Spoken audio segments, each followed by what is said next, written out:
I will tell you everything about KTM and AKI AJO. There are companies that are facing problems like Yamaha and Honda, which are bringing in new key people like Albesiano, while other companies like Aprilia are making their counter moves. Then there are companies like KTM that are in serious financial and sporting crisis and need to react because they are in a very grave situation. This video explains how KTM's situation is much more dangerous than it seems, and that the choices are truly urgent. Why did they choose AKI AJO? What will it do? Who wanted this? Could KTM stop racing? Could it lose Red Bull? Is it covering up the crisis together with the press in a style reminiscent of Istituto Luce? Well, I tell you everything. Ducati and share with you all the exciting news and updates about the amazing world of Ducati, including the latest models, events, and innovations. Hello from Misterhelmet. Make yourselves comfortable because we are going to indulge in some heavy topics. We have seen that there are those who are not in crisis. So, Ducati is in difficulty and needs to grow. Aprilia. And then there are those who are really in crisis. Yamaha has understood that there is a rider who will leave Jarvis and will arrive at Pavesio while work is being done on the engine. And some progress is already visible. The riders are there, all in all. Then there's Honda, which is objectively in a worse position. The riders are not there, but at the moment they are not needed. Other things are needed. There are organizational technical problems, and they are addressing them. Perhaps at this point, he won't leave anymore. But Albesiano is a strong and intelligent choice, and it is said that he will be there.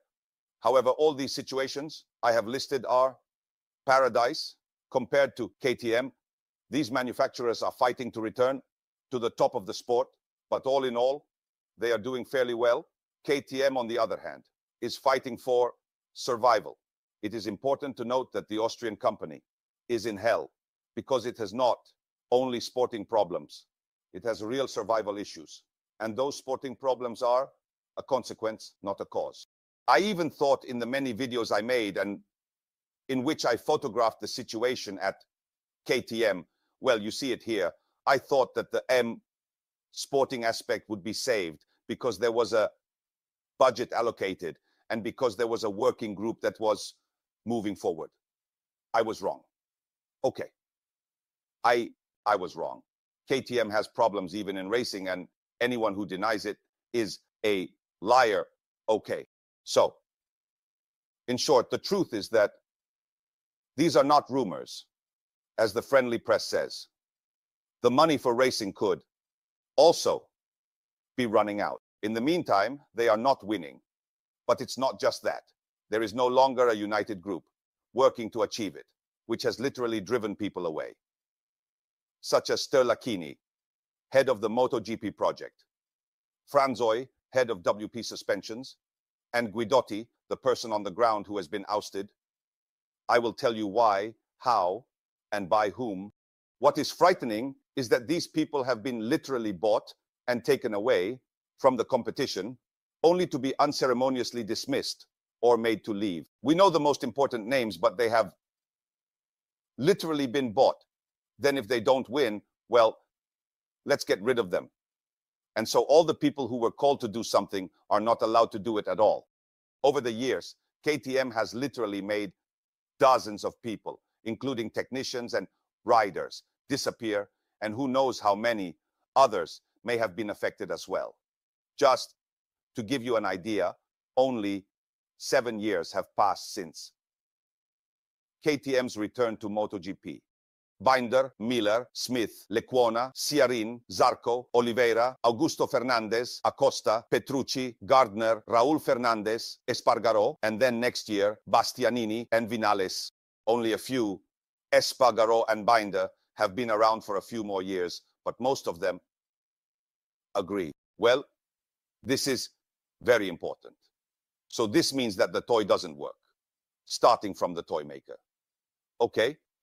Perhaps this issue has been understood and has reached the top management. The toy maker is Pete Bera, the trusted man of Piera. And he is the obstacle that everyone who has come to KTM has faced. Those who have tried to work and change things. Okay, everyone who says they went there to do something and weren't allowed to do it. Complains about Pyra. and Byra. One of the two cannot be dismissed. You cannot change him because he is the owner, okay? The other one maybe can, but it is still very difficult because until now he has been unmovable and not even reducible. Here is what AKI AJO is for. AJO serves those who need him. He is a trusted person, but not a loyal dog. He is not a yes man. He has expertise and credibility, but is still an independent. He works with KTM, but is not owned by KTM. He cannot be bought by KTM. He has skills and has always had some leeway. He is the one who theoretically should and will one day replace Ponsarala, the one for whom KTM wanted the third team, which is now a dream. Imagine, it's hard to keep two teams afloat. However, he is the one who moves if he has a license to kill. I'll tell you something. According to the information I have, it's a gift for Pedro ACOSTA, specifically requested by Pedro ACOSTA, who has a great connection with AKI AJO and has won some things with him. I want AKI AJO instead of Guidotti, or I'm leaving. These are the rumors. This is what Pedro ACOSTA meant when he said that there are strange things going on in the box and everything else that isn't working. This is what he meant when he said he's going to KTM this summer to the company because he wants to understand. He wants to talk. Okay, but getting rid of Guidotti, Sterlachini, and Franzoi wasn't difficult. Getting rid of Byra, Pit Byra, or at least downsizing him in, let's say, his maneuvering capabilities that cannot be overlooked, serves AKI AJO, who therefore has a license to kill. I repeat, AKI AJO can do things that have not been allowed for others until now. Sportingly, this is the last chance. Excuse me. I also serve another purpose, and it's very important not to lose Red Bull.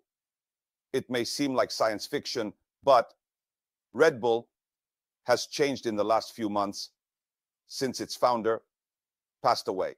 Okay? His children are increasingly interested in extreme sports and certain mainstream sports. Okay? The engines are feeling the impact, and it's already noticeable in Formula One. Nui Pare has left due to death, following the death of the founder.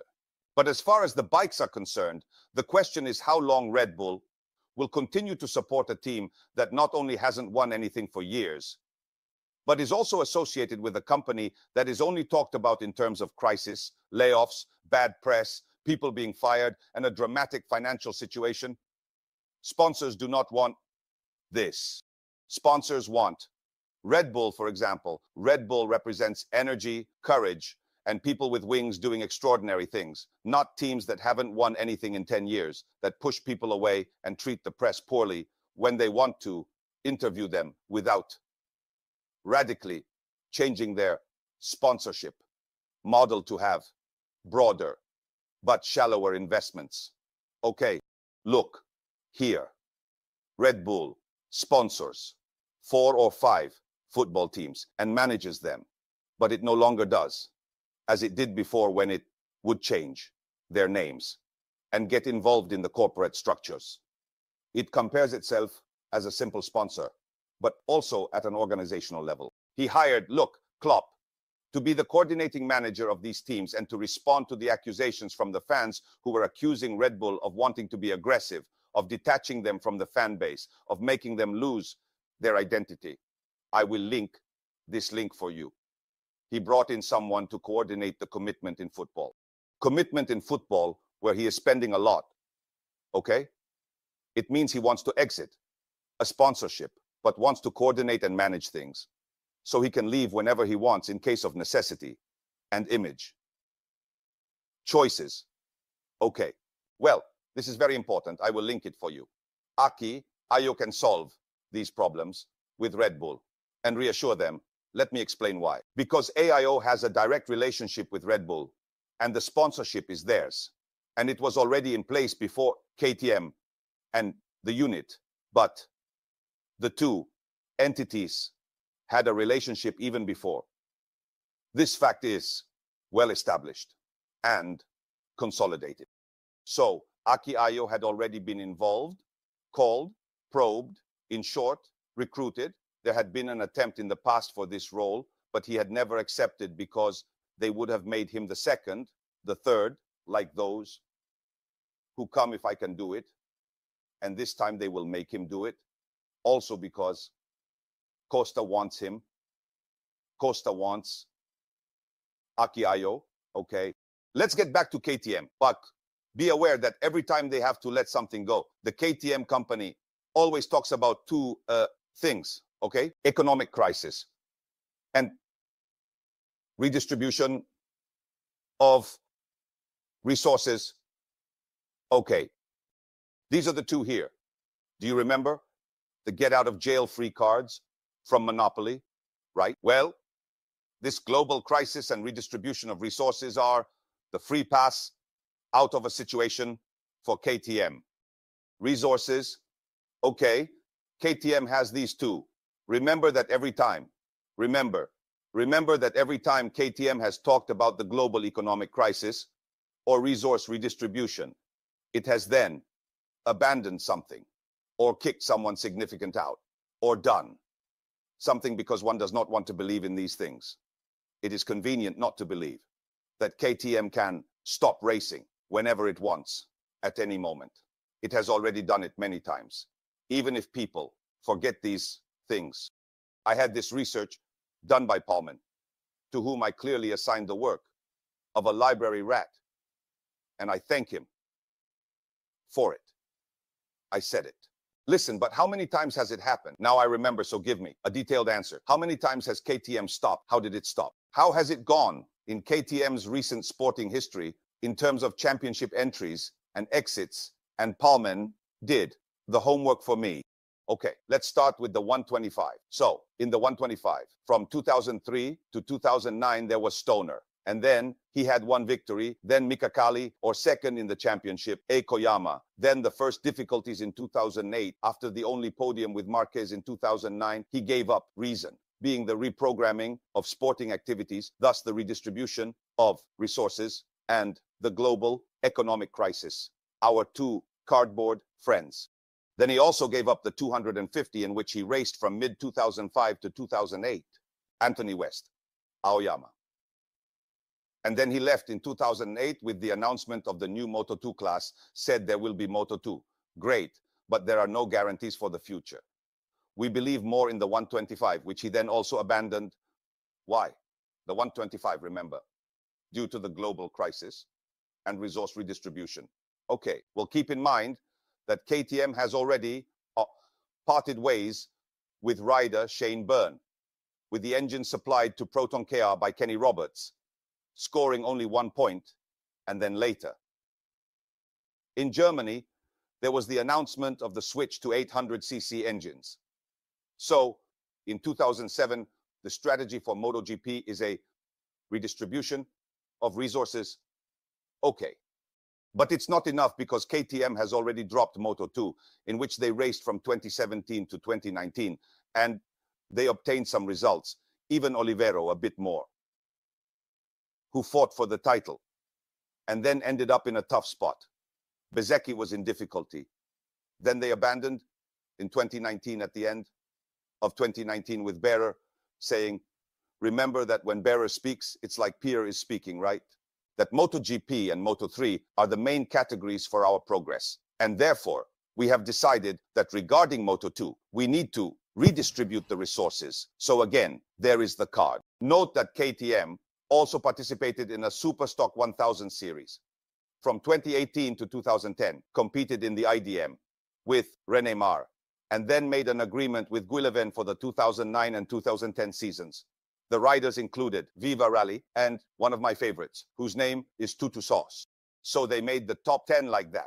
The plan was to reach Superbike, but in the end, nothing happened. And this time, they were dropped by KTM. So evidently, a redistribution of resources had been decided. And remember that KTM also had a stint in AMA Superbike, which is now called Moto America, managing to withdraw from there as well to have a go in AMA Superbike. And thus, a redistribution of resources was decided. And remember that KTM also had a stint in AMA Superbike which is now called Moto America, with some resources and a few top 10 finishes, nothing special with Chris Fillmore. Okay. They withdrew from the IME. Guess why? For resource redistribution, okay? In short, it's a hysterical way of doing things, bringing people in and then kicking them out, participating in championships and then stopping, throwing themselves in with 2 billion in expenses, only to run away with the usual two excuses: resources and redistribution of resources, okay? Now, in the world we live, in both situations, that is global crisis and resource redistribution, as Florian said they are doing. So, what will he do? In fact, it is already withdrawing from off-road and the lower speed categories. Those are already being let go. It is not excluded, listen to me, that, for example, in the PUP 800 cubic centimeters category, KTM might do, let's say, what it has already done in the past, with the usual two excuses: global crisis and resource redistribution. Funny enough, it was precisely when they reduced the engine that they did the same. So, the friendly press is not a friend of KTM if it wants to discover things or tell them, nor are the riders. Zarco was kicked out for saying that he was not comfortable on the KTM, but later he was brought back. In MotoGP, several times, important journalists have complained that KTM tries to intimidate or marginalize them. I myself received threats from lawyers when I tried to talk about KTM and MV ACOSTA. They wrote to me directly. They told me, remove the video, stop talking about KTM and MV ACOSTA. Okay. Well, even to me, okay? So, do sponsors like these things? The question I ask you is certainly not to Red Bull. And in fact, Red Bull focuses on the media coverage of its brand. If you can't talk about something and can't talk about it positively, what sense does it make to do it for? Red Bull, none. And do the other sponsors of KTM like this? But the question I have for you is, does anyone know other sponsors of KTM that are not Red Bull? I can't think of any sporting activity. KTM's operations are almost entirely funded by Red Bull, to the point that Pete Pyler mentioned to his team a few months ago that they are in crisis. The company has no money, and they will only do things with the funds from the drink as long as there is money, from the drink as long as there is the drink. But these things cannot be said. The only press that works is the service press. I don't know if you've noticed, but there are websites that lately thrive only on numerous mega news about KTM and its presence at ESEMA, which will be, let's say, transformative and will resolve everything present, past, and future.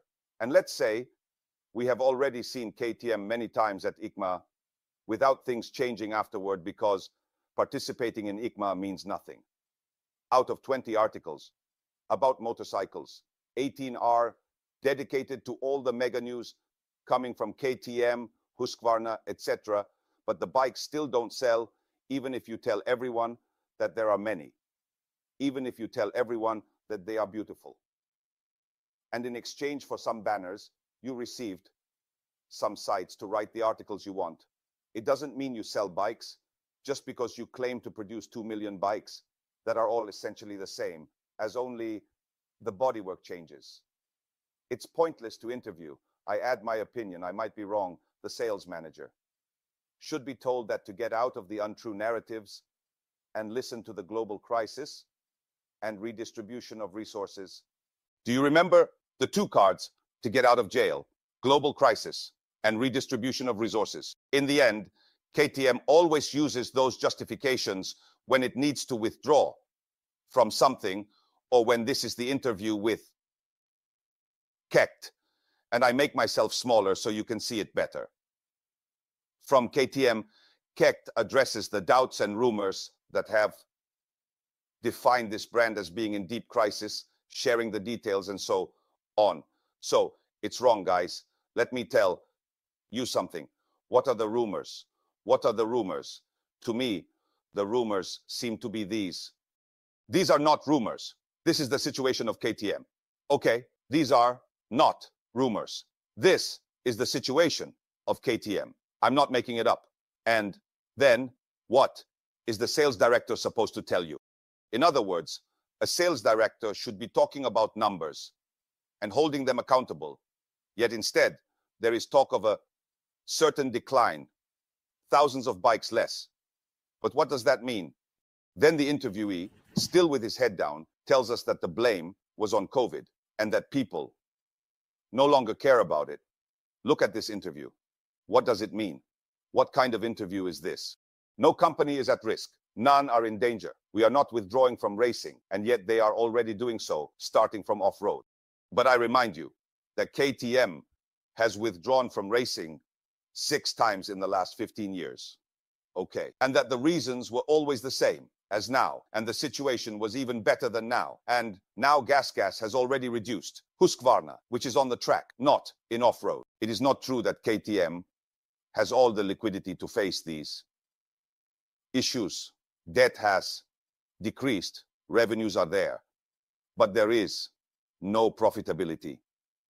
EBITDA has dropped by less than 15.1%. EBIT has fallen to 6%.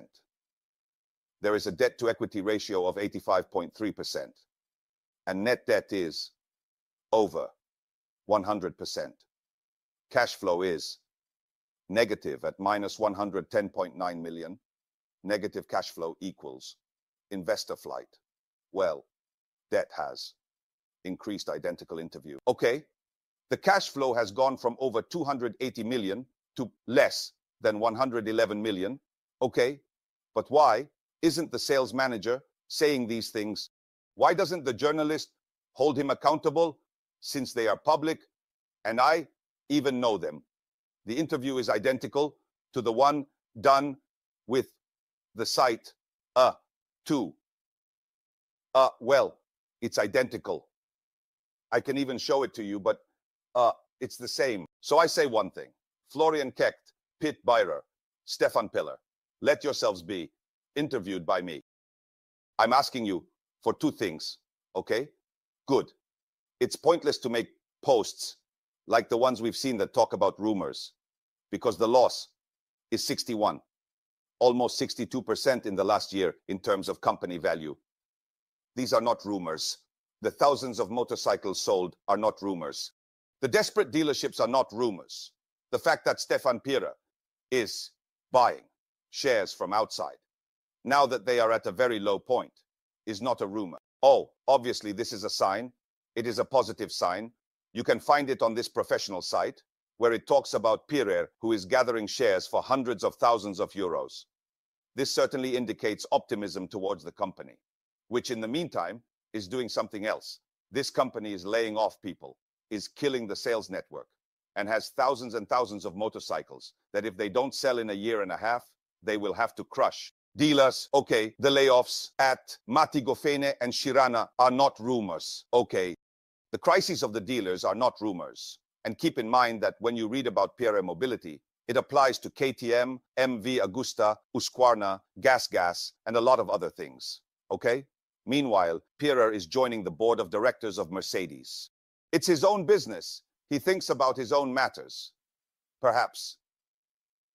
Florian Kechten, who in interviews is always seen with his head down, speaks with his head down. And those who interview him nod to make him happy and talk about rumors. Go on Google and check the trends. Every day, the performance of Piller Mobility is updated. And remember that Piller Mobility means a lot of things. Let me give you an example. MV Agusta is at risk of being left to die just after the acquisition because the buyer does not have the money to develop it, and all the forecasts made by its CEO Trunk and Poltz regarding motorcycle production and sales have not materialized. Therefore, no forecast has come true, neither for production nor for sales. Yet they talk about rumors. Obviously, the press that asks questions is dismissed. They are boycotted. They are told to have their articles written by lawyers. But for a guided tour, perhaps with expenses covered, food and accommodation, and maybe test bikes, and some, let's say, advertising investment, there is always room. Okay, there is always room, haha, and they talk about this report, a report that should actually indicate reality and provide a realistic image. Instead, we find a service from the Instituto Luz with a text that is truly a disgrace between the tour, research, and development. Actually, no. Let me read it well. Let me read it well.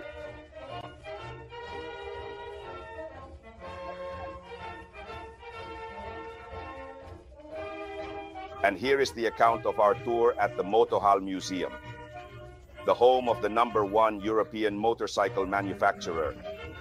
This solid company wants to reaffirm its strength during a challenging financial time that has given rise to rumors.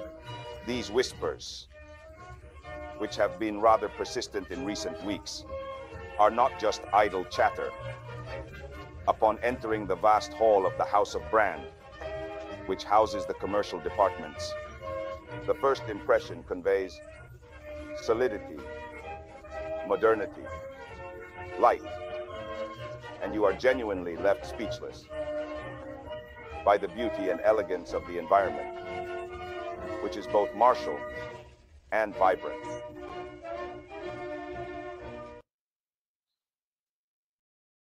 I added it myself to Amo di Instituto Luce, but I tell you, as someone who deals with communication, that these are two typical tools of low-quality communication. The framing takes a part of the situation, the good part, with the numbers, and uses it to intoxicate and change. Right. The topic is all about the numbers. How many motorcycles they make, how many square meters, how many people, and yet it overlooks the important part. Then there's the argument of mercy from this press. Here are the voices. I'll show them to you. The voices are always these ones. Okay? Good. Okay. So these things are what you go to vacuum cleaner sales courses for, or to the Fufa gurus who sell such courses and tell stories from Dubai, or hold multi-level meetings. This visit, which even lasts 2 days, I don't know if you've seen it, includes sleeping, eating, and expenses, including the evening, of course, is a classic. I'm not saying that the press is bought, but it is certainly softened by a whole positive situation where only what is wanted to be shown is presented, while avoiding finding the time to talk about slightly more serious topics. In my opinion, this serves to calm down the frolocony a bit, because those who are good, intelligent, and have many numbers cannot fail. Okay, so I ask you one thing. Mr. Pierer, Mr. Bayer, Mr. Keck, please agree to be interviewed by me instead of ignoring my emails. You have never, ever, ever responded. Okay?